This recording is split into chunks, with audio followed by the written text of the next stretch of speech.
Merhaba arkadaşlar, kanalıma hoş geldiniz. Şimdi size bu güzel çantanın tarifini anlatacağım. Daha önce ben bu modelden zarf çanta şeklinde makrome iple bir çanta örmüştüm. Siz de o çantanın kapaksız şeklinin nasıl yapılacağını sormuştunuz ve ben de bu şekilde uyarladım o modeli. Kapaksız bir şekilde nasıl yapılacağını. Çok güzel bir çantamız oldu. Bu da isterseniz siz askı takarak da kullanabilirsiniz. Ben clutch şeklinde düşündüm bu çantamızı. 150 gram ip yeterli oldu. Çantamıza az bir ip gidiyor. Kağıt iple ördüm. Ama siz istediğiniz iple örebilirsiniz. Makrome bir iple örecekseniz 150 gramdan daha çok ya da daha az gidebilir ve boyutları daha küçük ya da daha büyük olabilir. Ona göre kendi ipinize göre, elinizin sıkılığına göre ayarlayabilirsiniz boyutunu ve sayılarını, başlarkenki arttırma sayılarını istediğiniz ene ulaşana kadar arttırma işlemini gerçekleştirebilirsiniz. Evet, lütfen kanalıma abone olup beğeni, yorum yapmayı unutmayın. Beni Pinterest'te, Instagram'da, Facebook'ta, TikTok'ta hepsinde takip edebilirsiniz. Hepsinde kanallarımın, sayfalarımın ismi Funda'dan El İşleri. Bana örmemi istediğiniz çanta modelleri olursa eğer örebilirsem tabii ki kanalıma yüklerim. Bana Instagram'dan fotoğrafını yollamanız yeterli olur. Yardımcı olmaya çalışırım. Eğer yapabilirsem kanalımda paylaşırım. Evet, bu şekilde çok güzel bir çantamız. Çantamızın ölçüleri, parçanın ölçüleri de, çantanın bitmiş halinin ölçüleri de videonun içinde, videonun sonuna doğru var. Yapmaya başlayabiliriz. Herkese kolaylıklar dilerim. Evet, çantamızı 3.50 milim tığla örüyorum ve kağıt iple örüyorum. Çantamıza başlarken şu şekilde bir sihirli halka oluşturuyoruz. Ve sihirli halkanın içinden tığımızı takıp buraya tığımıza doluyoruz ipimizi. Bir tane zincir çekerek sabitliyoruz ipimizi. Evet, buradaki sihirli halkanın içine bir tane sık iğne yapalım. Bir tane daha. Ve bir tane daha. 1, 2, 3 tane sık iğnemizi yaptık. Bir tane zincirimizi çektik. Ve buradaki sihirli halkamızı şu şekilde çekerek sabitliyoruz. Çok çekiştirmeyelim. Kağıt iple örüyorsak kopmasın. Siz istediğiniz iple örebilirsiniz. Makrome ipiyle ya da farklı iplerle de örebilirsiniz. Bir tane zincirimizi çektik ve modelimizi çevirdik. Şimdi bütün sıralarda ilk başta ve en sonda ikişer tane sık iğne yapacağız. Onun için buradaki birinci sık iğnenin bu şekilde iki kanadından batmıyoruz. Sadece arka kanatlarından batarak öreceğiz çantamız bitene kadar. Ve sık iğnelerimizi bu şekilde yapıyoruz. Bir tane sık iğne yaptık.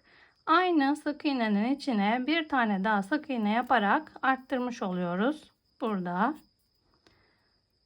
Evet, ikinci sık iğnemize 3 tane sık iğne yapacağız. Yine arka kanadından batıyoruz. Aynı boşluğa 1, 2, 3 tane sık iğne yapıyoruz. Ve şimdi altta 3 tane sık iğne yapmıştık. Sonuncuya 3. sık iğnemize yine bu şekilde arka kanattan batarak bir sık iğne, aynı boşluğa bir sık iğne daha yapıyoruz. Bir tane zincir çekip modelimizi çeviriyoruz. Hem ön yüzünde hem arka yüzünde arttırma işlemini aynı şekilde devam ettireceğiz. Bir tane zincir çekip döndük. Önümüzdeki ilk sık iğnenin bu şekilde arka kanadından batarak bir sık iğne yaptık. Aynı boşluğa bir tane daha sık iğne yapıyoruz. Önümüzdeki sık iğneye bir tane sık iğne yaptık. Önümüzdeki sık iğneye de bir tane sık iğne yapıyoruz. 2 tane ayrı ayrı sık iğnemiz oldu. Arttırmış olduk. Ve burada altta 3 tane yapmış olduğumuz sık iğnenin ortasındakine 1, aynı boşluğa 2, aynı boşluğa 3 tane sık iğne yaptık. Burada buraya yer belirleyici takabiliriz sırayı karıştırmamak için. Evet, siz bu ortasındakine bir yer belirleyici takabilirsiniz sırayı karıştırmamak için arttırma yerine. Evet, önümüzdeki sık iğnenin arka kanadından batalım. Bir sık iğne yapalım. Ve diğer sık iğneye de batarak bir tane daha sık iğne yapıyoruz. Yine 2 tane tek tek buradaki gibi sık iğne yaptık buraya da. Sonuncu sık iğnemize şu şekilde arka kanadından tutturduk. Bir tane ve aynı boşluğa bir tane daha sık iğne yapıyoruz. İki kenarında ikişer tane arttırma yapıyoruz. Yani bir bu kenarında, bir bu kenarında arttırmamız var.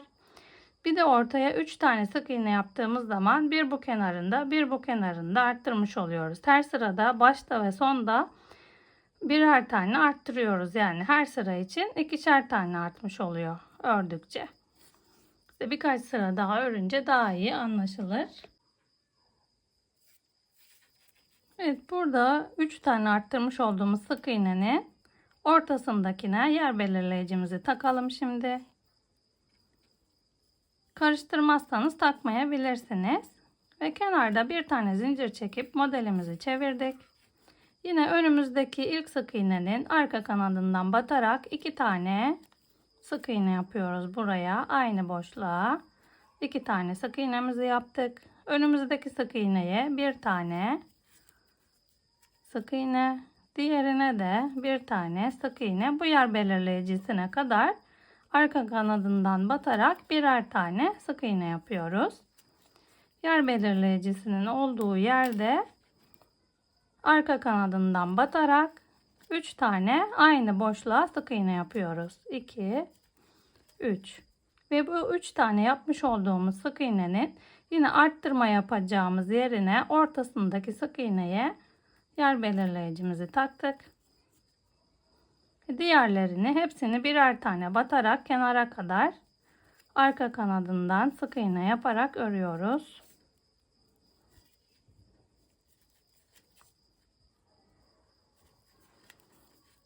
Sonuncuya yine 2 tane sık iğne yaparak arttırmamızı yapalım ve bir tane zincirle döneceğiz. Şimdi burada sayalım. Bu yer belirleyicisinden sonra 1, 2, 3, 4, 5, 6, 7 tane sık iğnemiz var. Bu kenarımızda da yer belirleyicisinden önce 1, 2, 3, 4, 5, 6 bu kenardaki ile birlikte 7 tane sık iğnemiz var. Bu kenardakini de arttırma yapmayı unutmuyoruz dönüşte. Çok küçük görünüyor o sık iğne. Bir zincirle döndük. Önümüzdeki ilk sık iğnenin yine arka kanadından battık. 1, aynı boşluğa 2 tane sık iğnemizi yaptık.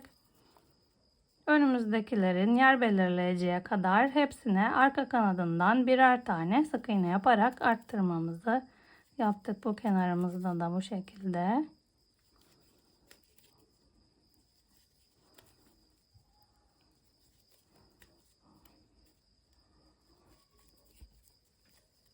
Evet, yine sayalım bu kenarda da. Bu ilk yaptığımız 2 tane battığımız sık iğne burası. 1, 2, 3, 4, 5, 6, 7, 8. 8 tane sık iğnemizi ördük. Yer belirleyicimizi çıkardık.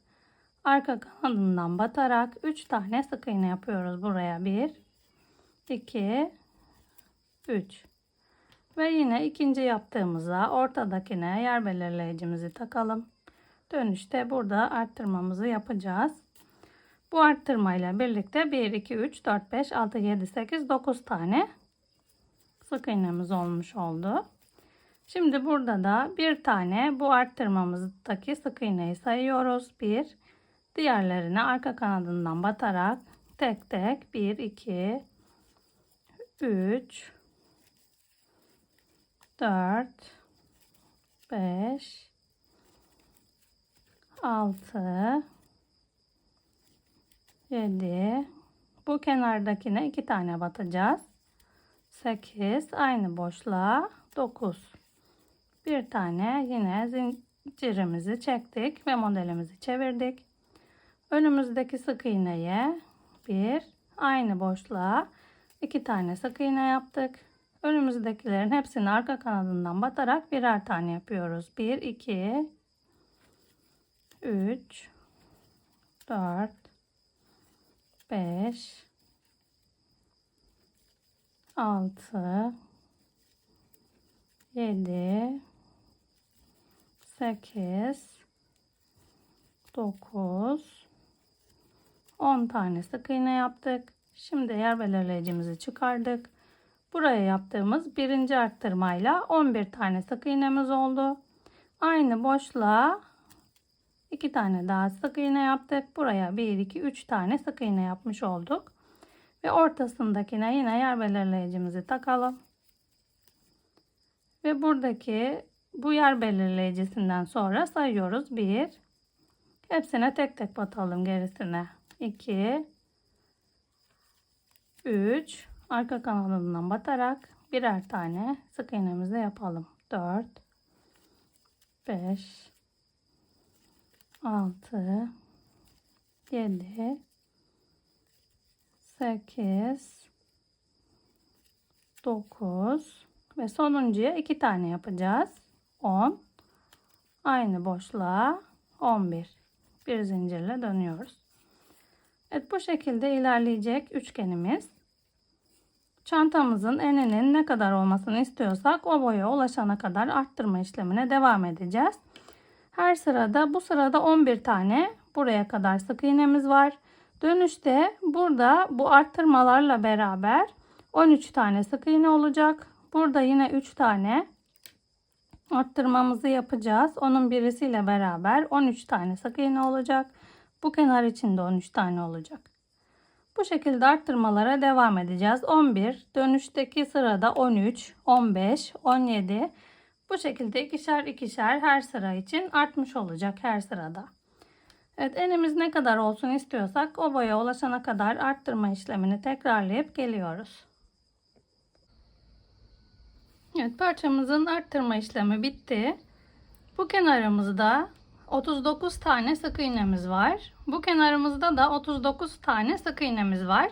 Bu işaretleyicimizi taktığımız yerdeki ilmeği saymıyoruz yani. Bu ilmeğin sağında 39, solunda 39 tane sık iğnesi var. Evet, şöyle çantamızın enini vereyim. Bu boyuta kadar ulaştıktan sonra eksiltmeye başlayacağız. Şöyle ölçtüğümüz zaman çantamızın eni bu şekildeyken modelimiz şöyle 30 santim. 30 santime kadar arttırma işlemini devam ettirdik. 30 santim olduktan sonra eksiltmeye başlıyoruz şimdi. Ama siz daha geniş isterseniz arttırmaya birkaç sıra daha devam edebilirsiniz. Daha geniş bir çanta isterseniz, daha küçük bir çantada isterseniz istediğiniz santim sayısına ulaştığı zaman arttırma işlemini bırakıp kesme işlemine başlayabilirsiniz. Evet, şimdi kesme işlemimize başlıyoruz.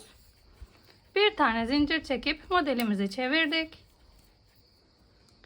Yine arka kanatlarından batacağız. Önümüzdeki sık iğnenin arka kanadından bir ilmek çıkardım. Tığımızda 2 tane ilmeğimiz var. Bekletiyoruz.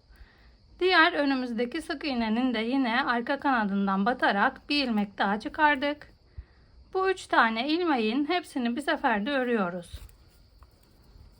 Diğer kenarda da aynı işlemi yapacağız. Bu kenardaki gibi eksilteceğiz.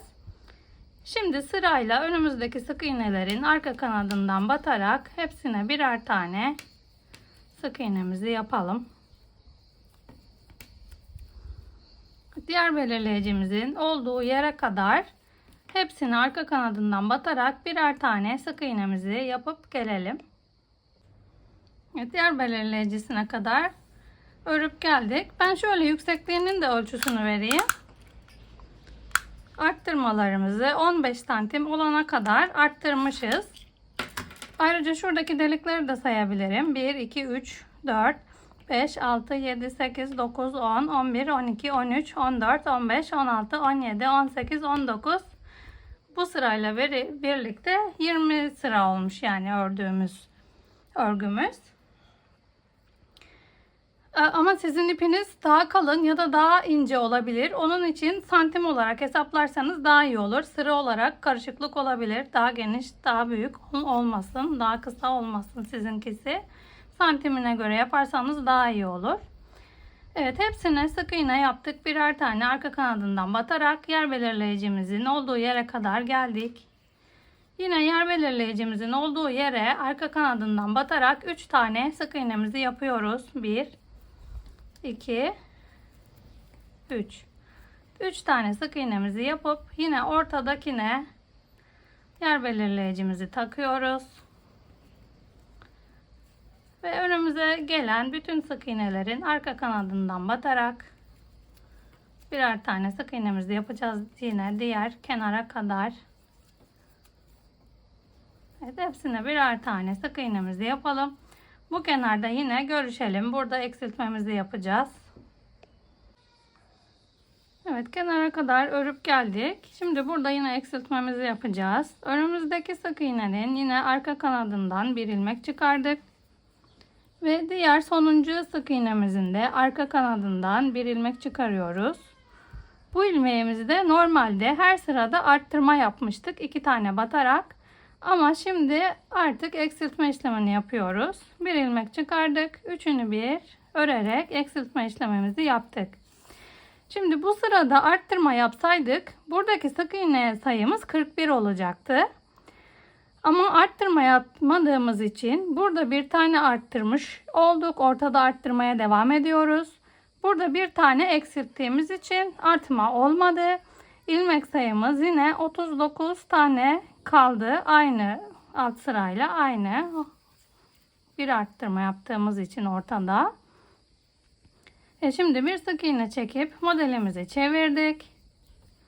Önümüzdeki sık iğnenin arka kanadından batarak bir ilmek çıkardık. Ve diğer sık iğneden de batarak bir ilmek daha çıkardık. Tığımızdaki 3 ilmeğin hepsini bir seferde örerek burada bir tane sık iğne eksiltmiş olduk. Ve artık yer belirleyiciye kadar hepsini arka kanadından batarak sık iğne örüyoruz. Sadece kenarda bir tane eksiltmemiz oluyor. Hepsine birer tane sık iğnemizi yapalım. Yine yer belirleyicinin olduğu yere kadar sık iğnelerimizi örelim. Yine bu kenarda eksiltme yapacağız. Burada arttırma yapacağız. Her sırada olduğu gibi. Buraya kadar örüp geliyoruz. Evet, burada eksiltme yaptığımız sık iğne ile beraber hepsini bu şekilde saydığımız zaman şu anda 38 tane sık iğnemiz var. Yer belirleyicimizin olduğu yere kadar geldik.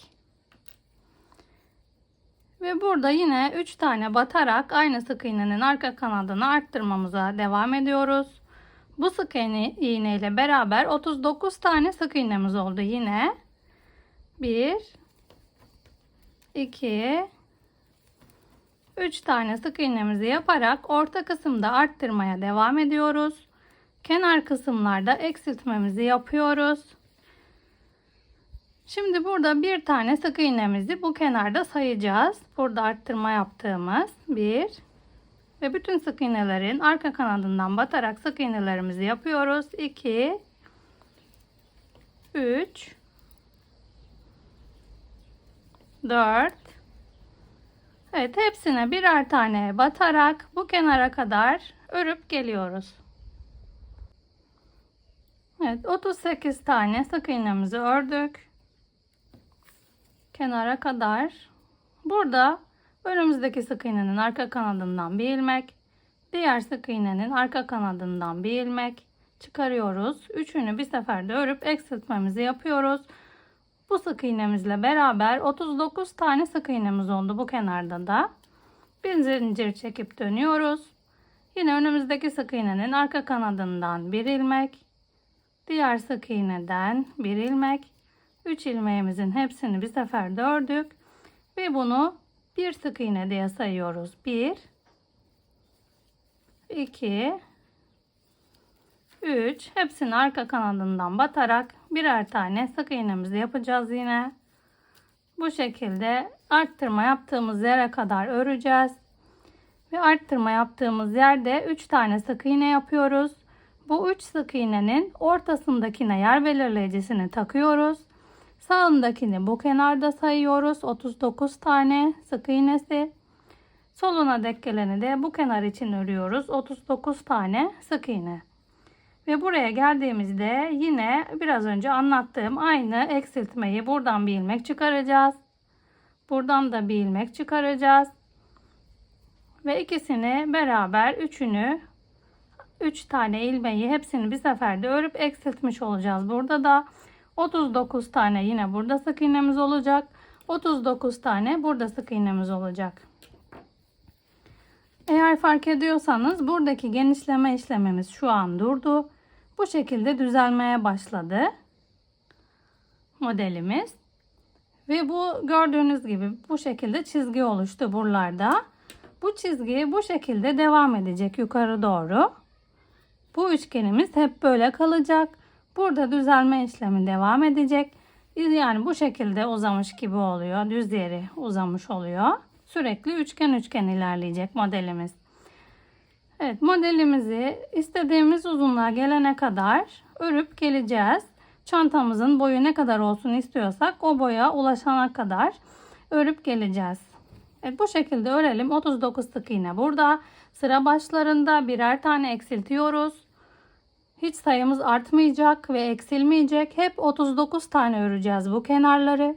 Ortada burada 3 tane sık iğne yapacağız. 3 tane sık iğne yaparak arttırmaya devam edeceğiz ortada. Kenarlarda eksilteceğiz. Evet, bu şekilde örüp gelelim. Evet, parçamızı örüp geldik. Çantamızı örmeye, parçamızı örmeye buradan başlamıştık. Ve bu şekilde üçgen üçgen olacak şekilde eksiltmelere kenarlarda devam ettik. Orta kısımda arttırmamıza devam ettik. Ve bu şekilde üçgen kısmımız yukarı doğru uzayıp gitti. Yine bu kenarda 39 tane sık iğnesi var hala. Bu kenarımızda da 39 tane sık iğnesi var. Hiç bu sayılar değişmedi. Sadece bu kenarlar dümdüz olacak şekilde ilerledi. Burada modelimizin hem ön yüzünde hem ters yüzünde başlarken ve bitirirken birer tane eksiltme yaptık. Aynı anlattığım gibi alt kısımda başlarken anlatmış olduğum gibi eksiltme işlemlerimizi yaptık. Ortada yine yer belirleyicisinin olduğu yere 3 tane arttırma yaparak istediğimiz uzunluğa ulaşana kadar çantamız örüp geldik. Şu şekilde uzunluğumuz. Ölçeyim ben şimdi.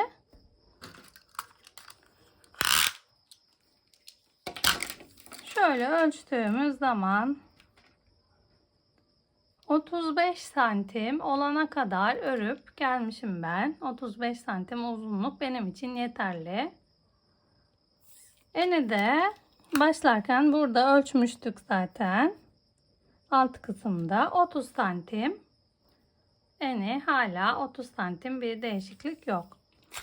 Eni 30 santim. Uzunluğu 35 santim olana kadar ördük.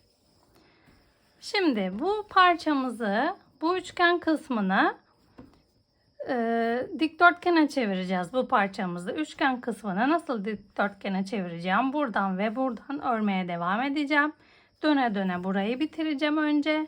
Sonra döne döne bu kısmını bitirerek örme işlemimizi dikdörtgen olacak şekilde parçamızı devam ettireceğiz. Şimdi burada başlarken ilk bu yönde başlamıştık. 3 tane sık iğnemizi yaparak başladığımız yer ön kısmı olarak diye düşünüyorum ben. Bu başlangıç ipimiz bu tarafta gördüğünüz gibi. Şöyle daha yakından göstereyim. Burayı çantanın önü diye düşündük. İlk sık iğne yaptığımız sırayı. Ve aynı burada da en son yaptığımız sıra çantamızın burasıyla aynı hizaya denk gelecek şekilde bitirdim ben uzunluğunu.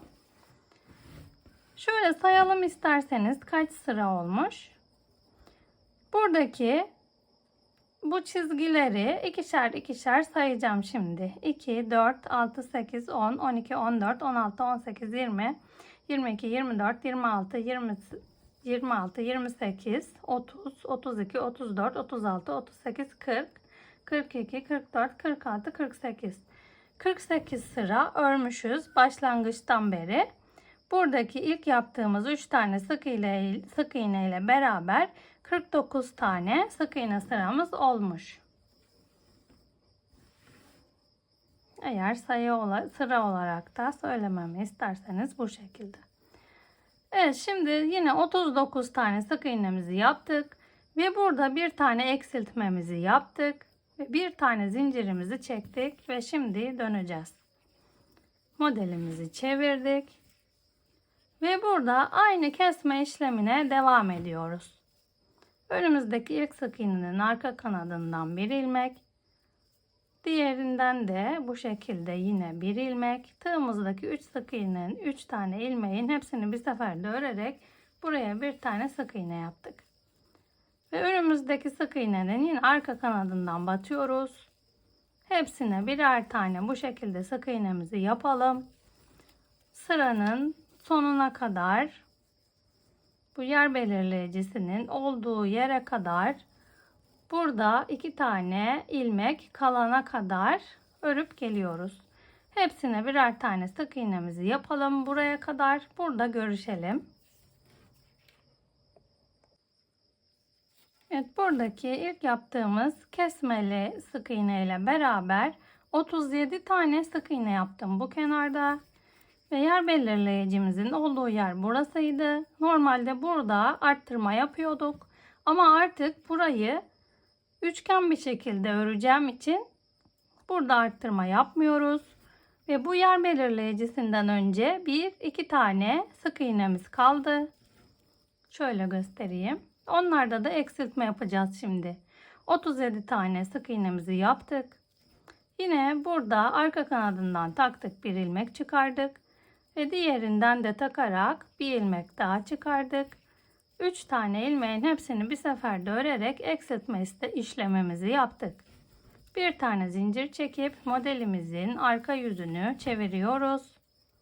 Bu şekilde devam etmeyeceğiz. Burayı daha sonra öreceğiz.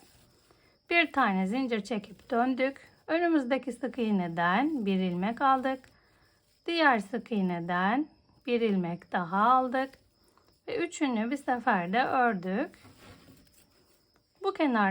Bu kenarda da eksiltme işlemi yaparak burada ilmeklerimiz bitene kadar aynı işlemi tekrarlayarak öreceğiz.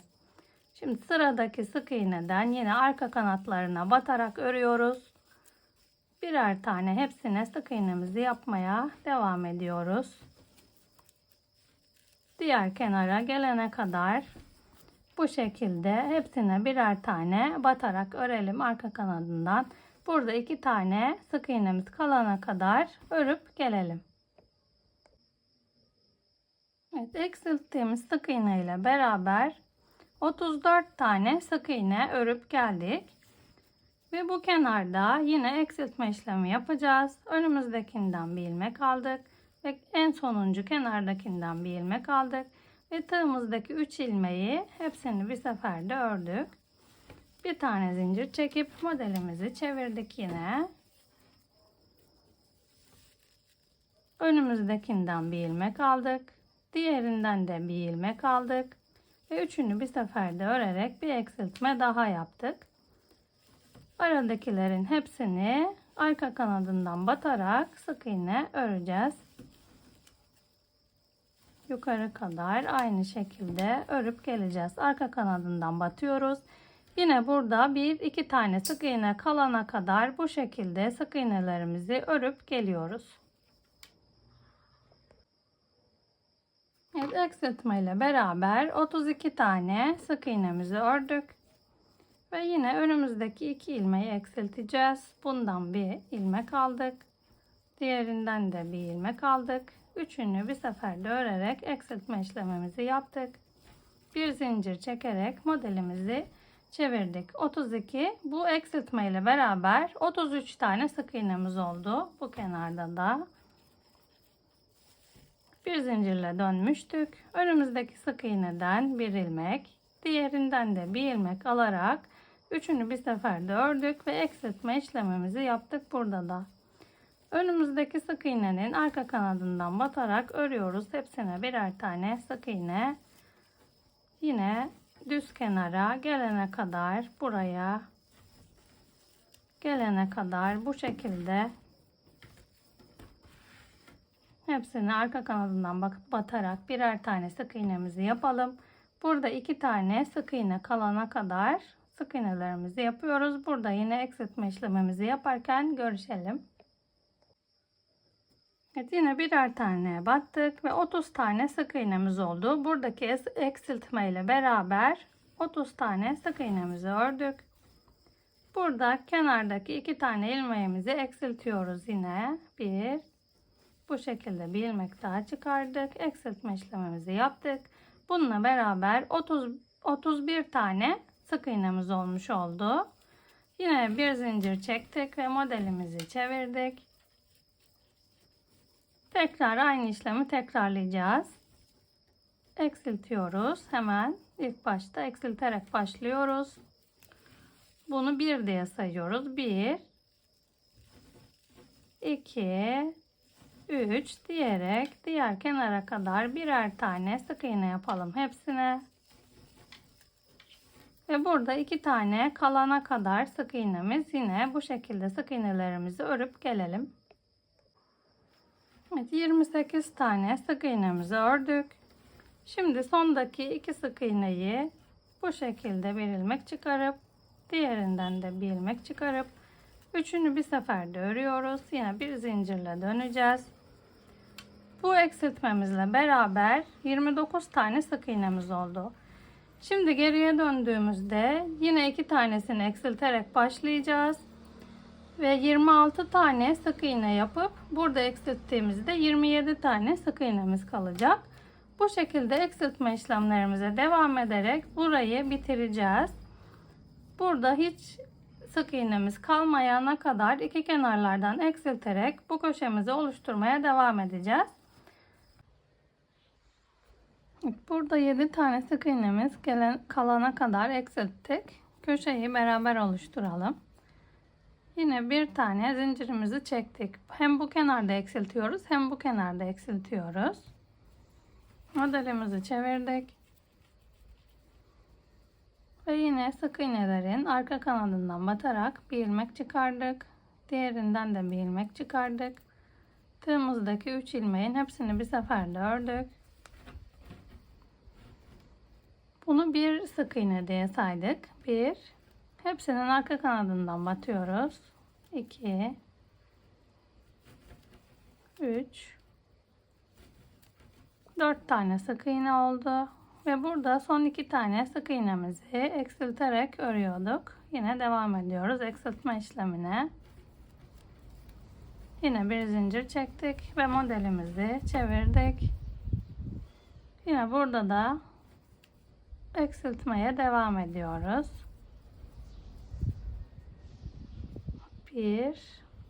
2 tane sık iğne yaptık. 3. sık iğne de burada eksilterek oluşacak. 3 tane sık iğnemiz kaldı. Bir zincir çektik. Yine çevirdik. Bitene kadar eksiltiyoruz. Bir sık iğne. Diğerinden de bir ilmek. Hepsini bir ördük. Burada bir tane sık iğnemiz kaldı.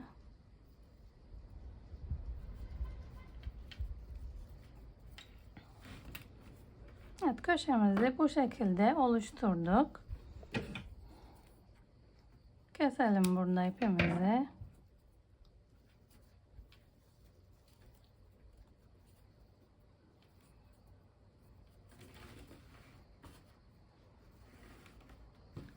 Şimdi bu kenarda eksiltmeye başlayacağız. İpimizi ekliyoruz.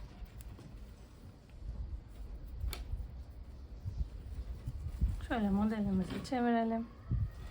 Burada ortada takmış olduğumuz yer belirleyicisinin hemen yanındaki sık iğnenin yine arka kanadından batarak ipimizi ekleyelim. Bir zincir çektik ve modelimizi çeviriyoruz.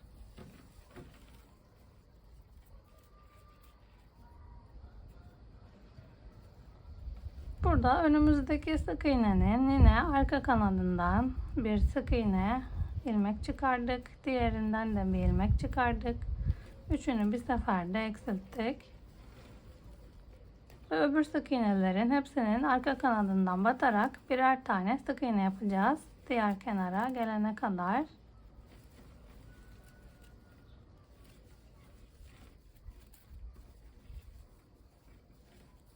Bu kenarımızı bitirdik. Şimdi burada eksiltmelere devam ediyoruz. Hem ilk başta hem en sonda birer tane eksilterek yine sık iğnelerimizi örerek bu kenarımızı da oluşturacağız. Bu kenara kadar sık iğnelerimizi yapıp gelelim. Evet, eksiltme yaptığımızla beraber 36 tane sık iğnemizi örüp geldik. Yine bu kenarda sık iğnelerin arka kanadından bir ilmek çıkardık. Sonuncudan da bir ilmek çıkardık. Üçünü bir seferde ördük. Ve burada eksiltmemizi yaptık. Bir zincirimizi çektik. Modelimizi çevirdik. Ve ilk baştaki sık iğnenin arka kanadından batarak ilmek çıkarıyoruz. Diğerinden de üçünü bir seferde örerek bir tane eksiltmiş olduk bu kenarda da.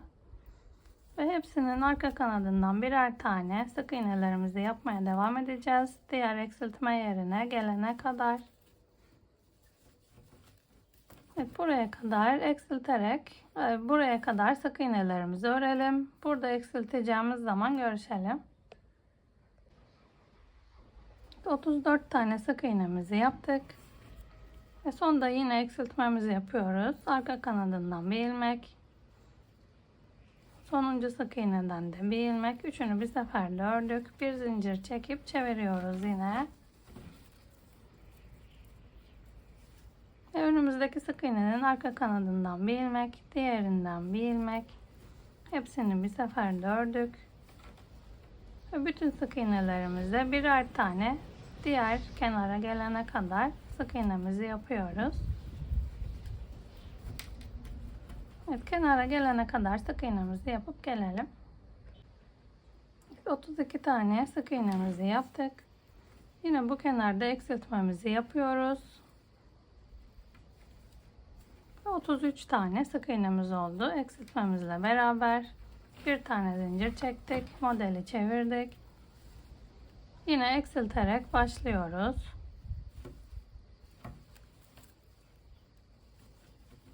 Bu şekilde eksiltme işlemimiz devam edecek. Bu sırada da burada eksiltme yaptığımızla beraber 1, 2, 3 diye sayıyoruz. 30 tane sık iğne yapacağız. Buradaki eksiltme ile beraber 31 tane sık iğnemiz olacak. Burada eksilttikten sonra bu sonraki ilmeğimizi bir zincir çekip dönüyoruz. Yine bir tane eksilterek başlıyoruz. Ve burada yine bu kenarda yaptığımız gibi hiç sık iğnemiz kalmayana kadar iki kenarında da eksilterek devam edeceğiz. Bu şekilde dikdörtgen oluşturmuş olacağız bittiği zaman. Eksilterek örmeye devam edelim. Köşemizi örüp geliyoruz.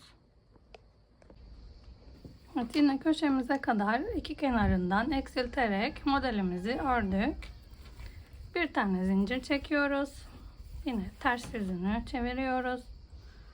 Önümüzdeki ilmekten bir ilmek, diğer sık iğneden de bir ilmek. Yine kesme işlemi yapıyoruz. Bu sırada da önümüzdeki sık iğneden bir sık iğne, sondaki iki tane sık iğneyi yine eksilteceğiz.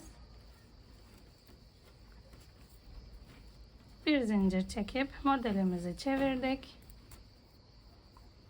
Önümüzdeki sık iğneden bir ilmek, diğer sık iğneden bir ilmek. Hepsini bir seferde ördük.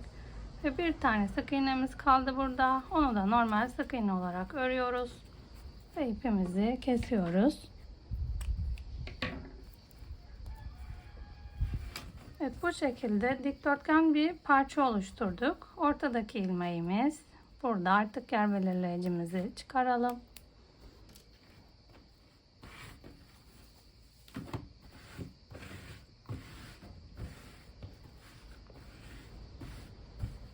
Şu dikdörtgen parçamızın ölçülerini vereyim ben.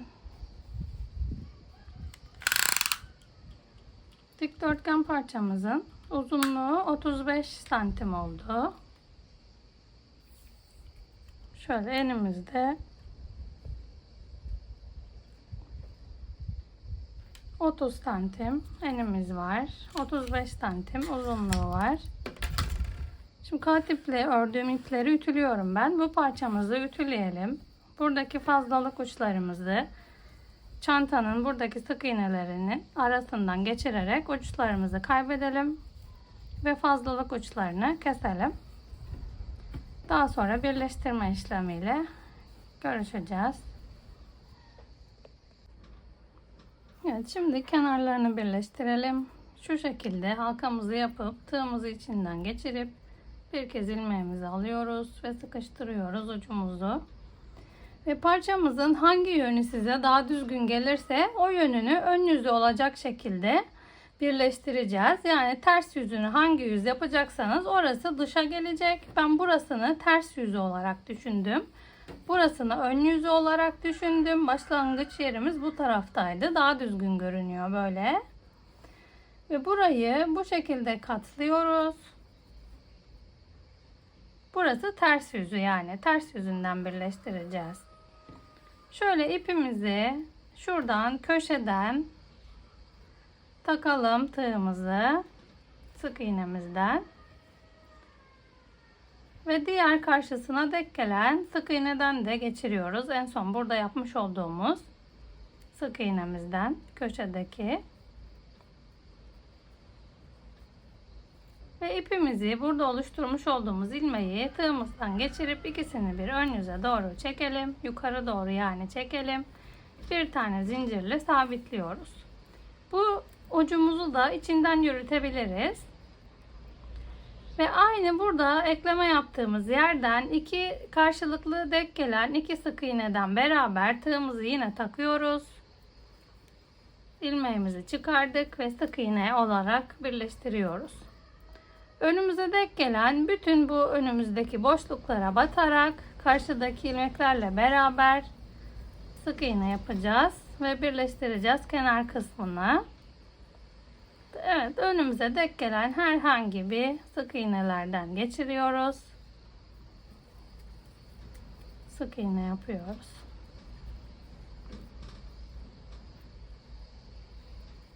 Yani nasıl daha düzgün görünürse o şekilde batabilirsiniz. Çok seyrek ya da çok sık olmasın sık iğnelerimiz.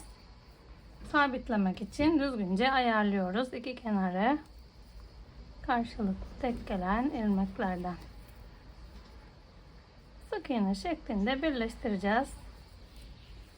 Diğer kenara kadar önümüze gelen ilmeklere bu şekilde batarak birbirine ekleyelim. Eğer tığla birleştirmek size zor gelirse siz iğneyle de dikerek birleştirebilirsiniz kenar kısımlarını. Nasıl elinize daha uygun gelirse o şekilde birleştirebilirsiniz.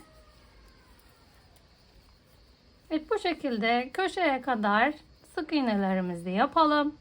Aynı hizada olan ilmeklerden ya dikelim ya da sık iğne olarak birleştiriyoruz kenara kadar.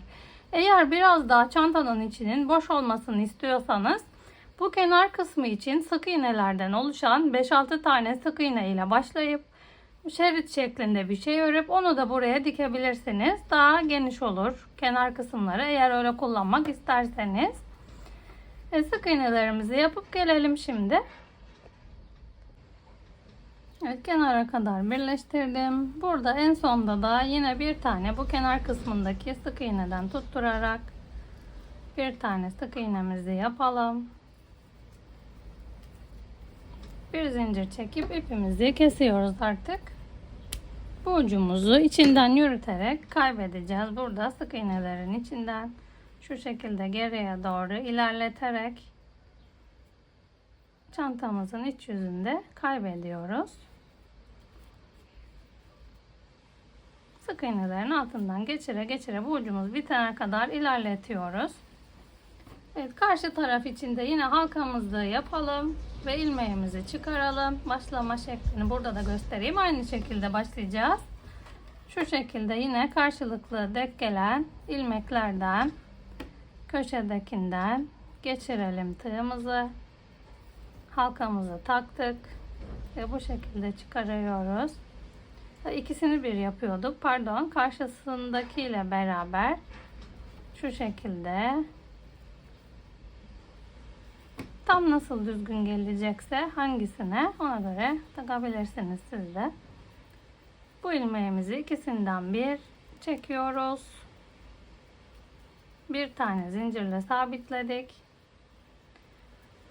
Şimdi aynı boşluğa bir tane sık iğne yapıyoruz. Yine ucumuzu içinden yürütebiliriz. Şöyle hepsine karşılıklı gelen ilmeklere batarak sık iğnelerimizi yapalım. Yine burada da diğer kenarda olduğu gibi.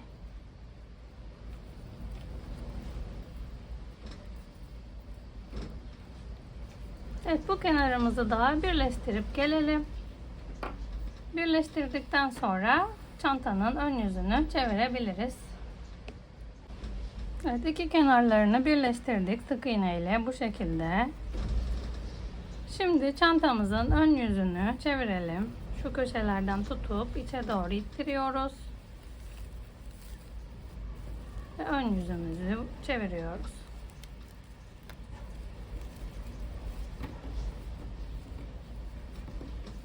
Katiple ördüğüm çantaları ütülüyorum ben. Siz de ütüleyebilirsiniz isterseniz. Yumuşatmadan kullanıyorum katipi. Bu şekilde birleştirme yerlerimiz bu şekilde görünüyor. Sık iğnelerimizi yaptığımız zaman ters yüzünden böyle görünmüş oldu. Burası ön yüzümüz. Şimdi ben bütün çantalarımı astarlıyorum. Ama astarlamanın videosunu çekmiyorum. Sadece bu çanta için size astarlamayı nasıl yaptığımı biraz anlatmak istedim. Şu şekilde bir kumaşım vardı. Ve bu kumaşımı ikiye katlıyorum. Çantanın uzunluğu kadar. Çok fazla uzun bırakmayın. Çünkü içine kıvırıyoruz. Altta bollaşma yapmasın. Bu şekilde ikiye katladıktan sonra kenar kısmında çok fazla pay bırakmayalım. İçinde yığılma yapmasın çantamızın.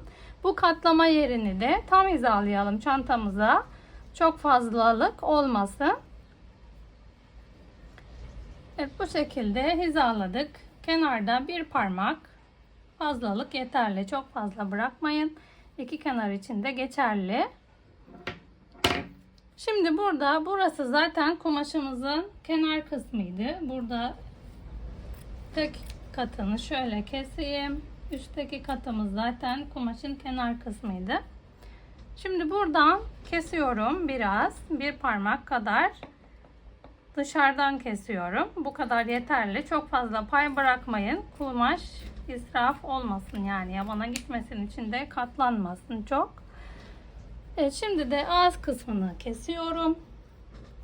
Ben çantaların astarlamasını anlatmıyorum çünkü kamerada çekmesi çok zor oluyor bu şekilde. Bu çanta küçük olduğu için anlatmak istedim. Hem diğer çantalarda da aynı şekilde yapıyorum.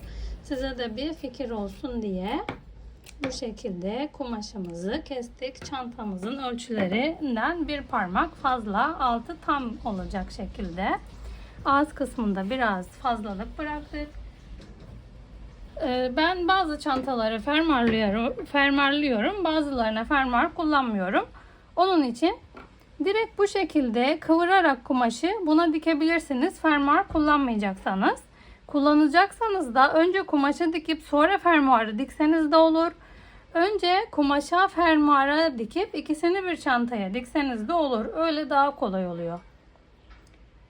Evet, bu şekilde kestim astarını. Şimdi bu kumaşımızın bu iki kenarını ya elimde ya da makineniz varsa makinenizde dikin bu şekilde.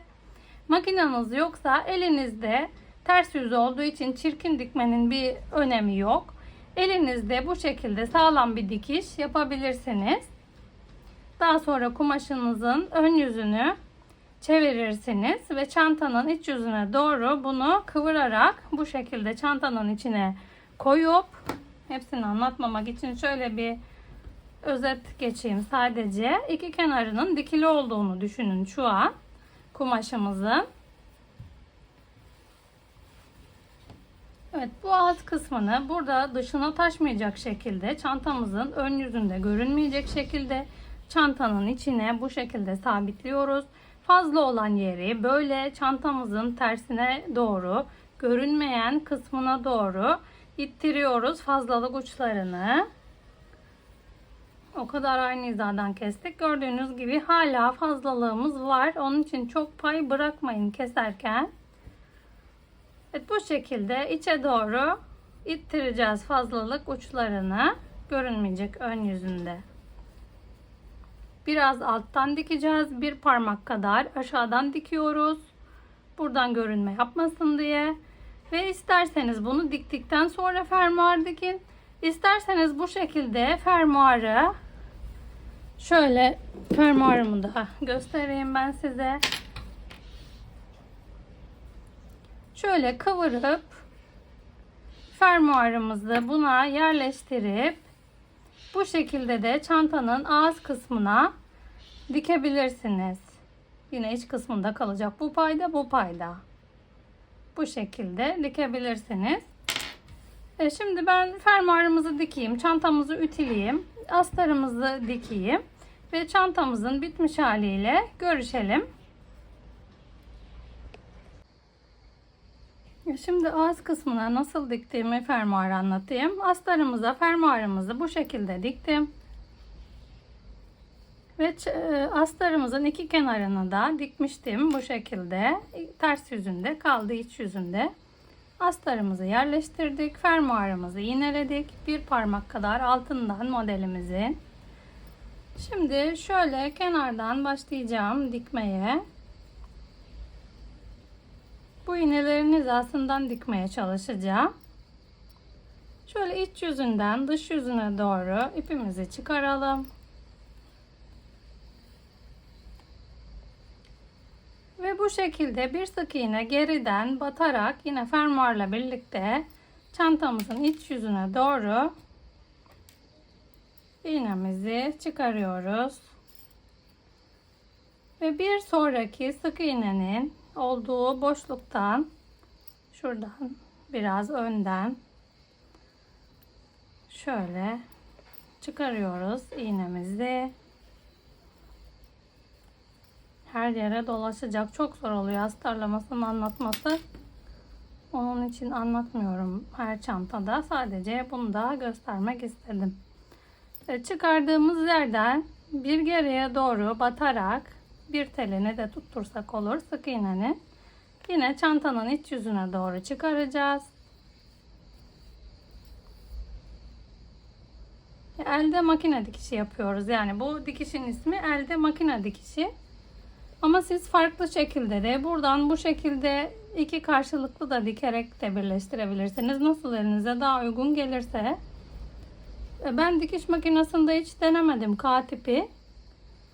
Dikiş makinesinde da dikilebildiği söyleniyor ama ben hiç dikmedim daha. Onu da deneyeceğim bir gün. Olursa size söylerim zaten bir çantayı anlatırken. Bu şekilde bir geriden bir boşluktan yine içe doğru çekelim.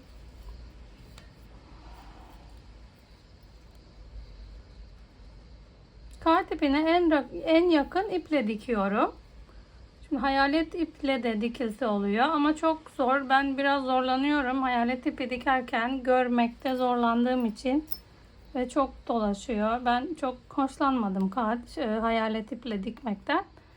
K tipin kendi renginde bir normal bir iple dikme işlemini bu şekilde gerçekleştiriyorum. Çantaların ağız kısmında astarladığım zaman bu şekilde yine bir geriden bir önden olacak şekilde dikişimizi gerçekleştireceğiz. Şöyle iğnelediğim yerden dikerek devam edeceğiz. Bütün etrafını bu şekilde dikeceğim. Nasıl diktiğimi göstermek istedim. Sadece merak edenler için bu şekilde görünüyor. Elde makine dikişinin iç yüzü. Şimdi en son battığımız yerden biraz önden olacak şekilde üst tarafa doğru iğnemizi çıkarıyoruz. bir tane gerisine denk gelen herhangi bir boşluktan içe doğru alıyoruz. Yine aynı şekilde 2 kat dikiyorum bu arada. Uçlarımızın eşit olduğuna dikkat edelim dikerken.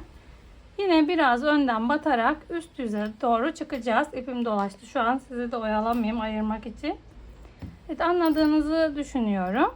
Şöyle gösterecek olursam şu ipimi içine atayım. İğneledikten sonra bu şekilde bir kontrol edin ki fermuarın herhangi bir yerinde tutukluk yapmasın. Çantamızın kağıt ipine ya da astarına bu şekilde kontrol edelim. Daha sonra dikme işlemine başlayalım. Evet, ben bu şekilde dikiyorum. Elde makine dikişi yaparak bir parmak altından olacak şekilde modelin dikme işlemini bitirip çantanın bitmiş haliyle görüşelim. Yan tarafına eğer örmek istersek bir tane kolumuza takmak için ya da elimizle tutmak için bir sap örebiliriz. Onu da anlatayım ben size. Bu şekilde fermuarımızı dikip gelelim. Evet, çantamızın astarının ve fermuarının dikilişi bitti. Bu şekilde fermuarımızı diktik anlattığım şekilde. Şimdi bu kenar kısmına bir tane tutma yeri takacağım ben. Şu şekilde kilitimizden örüp bir tutma yeri burada güzel olur diye düşündüm.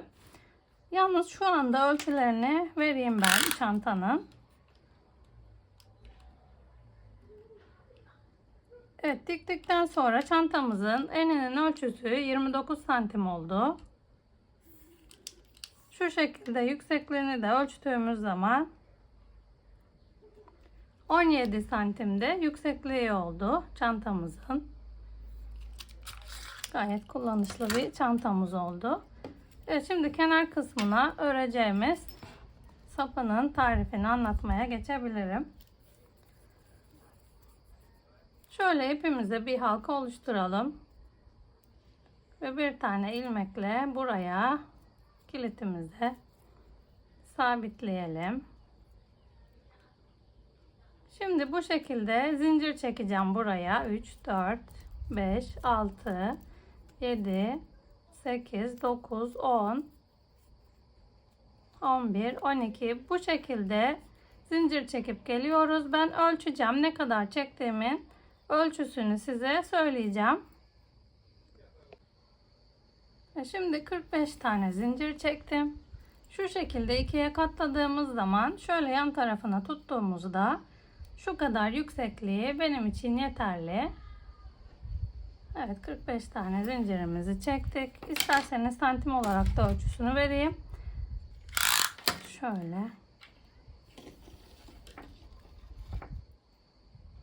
...34 santim oldu uzunluğu zincirlerimizin.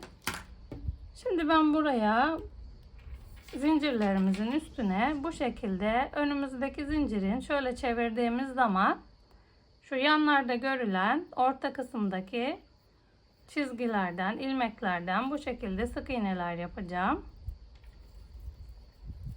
Yani zincirlerimiz bu şekilde görünüyor. Biz şöyle yan çevirip burada görünen ortadaki ilmeklerinden sık iğneler yapacağız. Evet, bu şekilde bir sıra boyunca bütün zincirlerimizin üstüne sonuna kadar birer tane sık iğnemizi yapıp gelelim. Bu ilk başladığımız yere kadar buradaki ortadaki ilmeklerden birer tane sık iğne yapıp geliyoruz.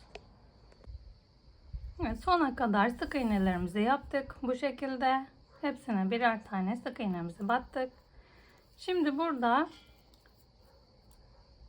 buradaki kilitimize de bir tane sık iğne yaparak sabitleyelim buraya yine ipimizi. Şu şekilde yan çevirdiğimiz zaman buradaki zincirlerin ön yüzünde boşta kalan 2 tane ilmeğimiz var. Bu şekilde görünen.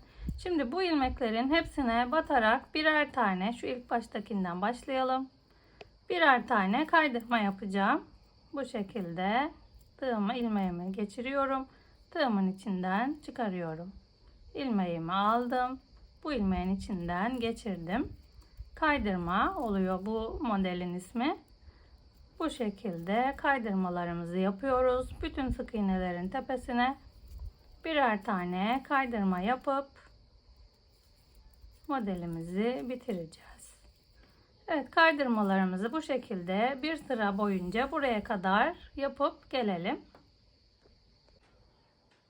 Evet, burada sonuncu ilmeğimize de buradaki yine zincirimizin ters yüzündeki ilmeğimize de kaydırmamızı yaptık. Ve şu şekilde önde görünen yüzü dış yüzeye gelecek şekilde kıvırdık. Şimdi burada tutturmuş olduğumuz yeri şu şekilde bir yanından batarak ilmeğimizi doluyoruz ve bu şekilde bir tane de zincir çekerek buraya sabitliyoruz. Ve burada önümüzdeki yapmış olduğumuz birinci sık iğnenin tepesine batarak bir kaydırma yaptık. Ve tekrar buradaki kilitin, bu modelin, altta kalan modelin diğer tarafına batarak yine bir kaydırma yaptık ve bir zincir çektik. Bu şekilde bir ilmek daha çıkardık. Bir kez daha sabitleyip bir zincir daha çekiyoruz. Bu şekilde bitmiş oldu. Kenar kısmımızın tutacağının örülüşü. Şimdi ipimizi keselim. Bu ilmeğimizi buradan çıkarıyoruz. Şu şekilde çıkaralım. İyice sıkıştıralım burada. Ve şöyle önle arkayı biraz ikisini beraber örerek şöyle burada ilk başlangıç yerimizi de şimdi bitiş yaptığımız yeri de bu sonuncu sık iğnelerden tutturup şu şekilde ipimizi bu yöne doğru geçirelim. Tekrar ters yönden ipimizi takıp birkaç tur yani döndüreceğiz. Şu şekilde bir kez döndürelim. Şöyle bir kez daha döndürelim. Sabitlensin. Önle arka birbirine birleşmiş oldu bu şekilde. Bu ipimizi daha sonra böyle içinden yürüterek ikisinin ortasından herhangi bir yerlerden yürüterek kaybedelim. Görünmesin bu ucumuz.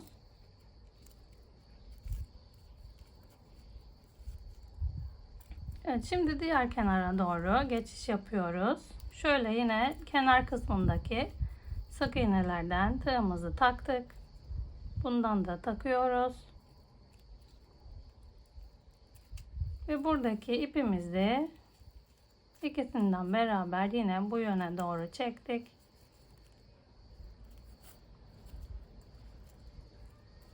Ve şimdi tekrar aynı şekilde ipimizi çekiyoruz. Kenar kısımları daha düzgün dursun diye bu işlemi iğneyle de yapabilirsiniz siz. Düzenli, nasıl düzenli görünecekse o şekilde ayarlayabilirsiniz bu üst kısmı. Şimdi bu uçlarımızı şu çantanın iç yönüne çekerek şöyle göstereyim, onu da içe doğru çektik. Bu ipimizi de şöyle içe doğru çekiyoruz. Ve burada sık iğnelerin altından yürüterek uçlarımızı kaybediyoruz. Kaybedene kadar ilerletelim uçlarımızı burada içeride. Evet, bu şekilde tutacak yerimizin yapılışı. Ve çantamızın isterseniz fermuarın ucuna da takabilirsiniz. Ya da bu kenara da takabilirsiniz. Ya da bu kenara da takabilirsiniz istediğiniz yere. Şöyle bir yerlerden geçirerek düzgün görünecek şekilde takalım.